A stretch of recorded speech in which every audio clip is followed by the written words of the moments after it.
Mary Abraham, thank you so much for joining us here at FundForum. My pleasure. You're going to be talking a lot about how this industry needs to use new ideas to help it evolve and embrace innovation. Yes, we are tomorrow building on what was a runaway success last year, where we had a 4-hour workshop in innovation. And last year, the provocation to the audience was what would happen if Amazon or Google came into this industry. And that was sufficiently terrifying that we had a really energetic conversation. This year, what we're doing is bringing in some research that suggests 3 possible ways in which the industry might develop. And also, we're bringing in an example from Airbus of a company that has been highly successful in innovating within a very regulated industry. So very relevant to this industry, because that's one of their biggest sort of excuses, if you like. Oh, it can't be done because of regulation. Yes, and people may say, yes, but that's airlines, that's not asset management. But the point is that so much of innovation happens when you take a brilliant idea from one sector or from one domain and apply it to another. And we're hoping that the participants tomorrow will see that opportunity to analogize for success. Do you think this industry is really accepting now it does need to evolve and it's got to embrace more modern ways of thinking, perhaps? As with anything, there are always some who see the writing on the wall, and there are others who bury their heads in the sand. Last year, I was stunned to hear a rather senior manager say that he was truly, honestly grateful that he was on the verge of retirement, because he did not think the industry was moving quickly enough to keep up with the times, and he was terrified that there were lots of what he thought were perhaps not highly functioning asset managers who might find themselves left behind when the change came. And he was just grateful he was getting out before it happened. It's interesting, though, that he realised it's happening, because that generation is kind of the ones traditionally who were not accepting that. That's correct. A lot of them have simply wanted to hang on to the old ways of doing it long enough to retire comfortably.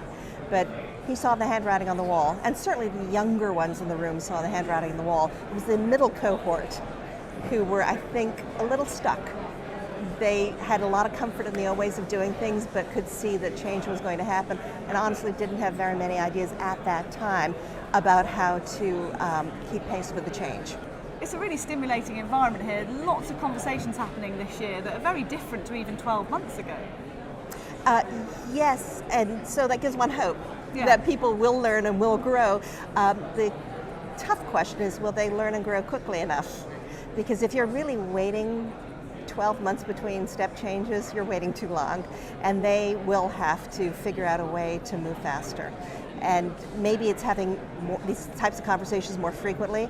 Maybe it's doing more work on your own when you're back at the office, but that's challenging. Do you think that I talked there to Helen Morrison, she talked about having a better diversity of people, but also diversity of minds, in that different people think differently, and particularly men and women think differently. What do you think about that? And is that something we need to do more of? You know, I just spent a week with the senior management of a public company doing an in-depth training session on innovation.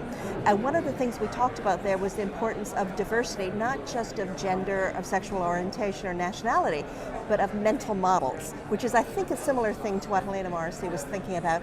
And when you think about mental models, you realize you could have 2 Caucasian men who have such divergent experience that the way of viewing the world and approaching the world, their ways are completely different. So what you're looking for really is a variety of mental models, because it's in that variety that you have the intersection of different viewpoints and different ideas, and out of that comes innovation. And there has been a suggestion at this conference that if you put those very different people all together in one group, that's the best kind of way to create innovation. Yes, the piece that hasn't been talked about, and this is a piece that I work on professionally a great deal, is when you bring people together with such different points of view, you actually have to create a way of them being together that allows productive conversation instead of having them butt up against each other and just ignore each other because they're frustrated. So part of what we do is to create an agreement, a consensus that says, in this space, we will bring our divergent views, but we will do it in a way that is mutually supportive and that allows the process to move forward and the ideas to grow. And if you can do that, then the diversity is incredibly productive, extremely powerful. Mary, thank you so much for joining us. Thank you, Emma.